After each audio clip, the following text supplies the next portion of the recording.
बिस्मिल्लाहिर्रहमानिर्रहीम अस्सलाम वालेकुम। ये question 10th class federal board के पेपर्स में आया है, प्री बोर्ड एग्जाम्स में। आइए इसको सॉल्व कर लेते हैं।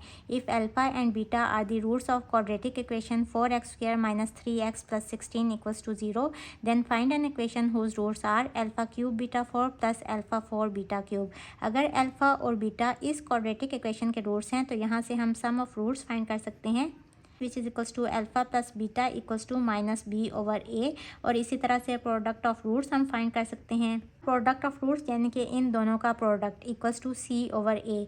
यहाँ a क्या है, जो x² का कोफिशिएंट है यानी कि 4, b की वैल्यू है -3 जो कि x का कोफिशिएंट है, और c यहाँ है 16। तो यहाँ वैल्यूज़ पुट कर देंगे, -b माइनस और b यहाँ क्या है -3 और a की वैल्यू यहाँ है 4, तो दिस इज इक्वल्स टू 3/4। इसी तरह से c/a, c यहाँ है 16 और a की वैल्यू है 4, तो दिस इज इक्वल्स टू 4। अब हमें न्यू इक्वेशन चाहिए जिसके ये रूट्स हैं, तो सबसे पहले न्यू इक्वेशन के सम ऑफ रूट्स फाइंड कर लेंगे, विच इज़ इक्वल्स टू इसका और इसका सम α³ β4 + α4 β³।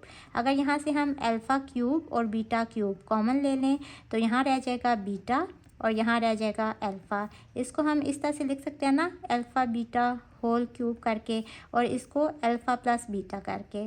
अब यहाँ अल्फ़ा इंटू बीटा की वैल्यू पुट करेंगे, विच इज़ 4, तो 4 का क्यूब, और अल्फ़ा प्लस बीटा की वैल्यू है 3/4। यहाँ एक 4 से कट जाएगा, बाकी 4 स्क्वायर ऊपर आ जाएगा और into 3। 4 square is 16 and 16 into 3 is 48। Sum of roots equal आ गया 48 के। अब हमें चाहिए प्रोडक्ट ऑफ रूट्स। रूट्स कौन से हैं, ये वाले और ये वाले, इनका प्रोडक्ट यानी कि α³ β4 इंटू α4 β³। यहाँ α³ है, यहाँ α4 है, दिस इज इक्वल्स टू α7। यहाँ β4 है, यहाँ β³ है, दिस इज इक्वल्स टू β7। इसको हम लिख सकते हैं alpha into beta whole power 7 करके, और alpha into beta product of roots equal है 4 के, तो 4/7 दिस इज इक्वल्स टू 16384। अब हमें न्यू इक्वेशन चाहिए, तो the required equation is x² - sx + p = 0।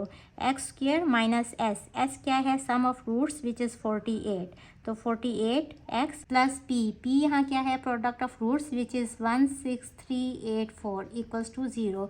So this is new quadratic equation. For more educational content, please like, subscribe and share my channel. Thank you.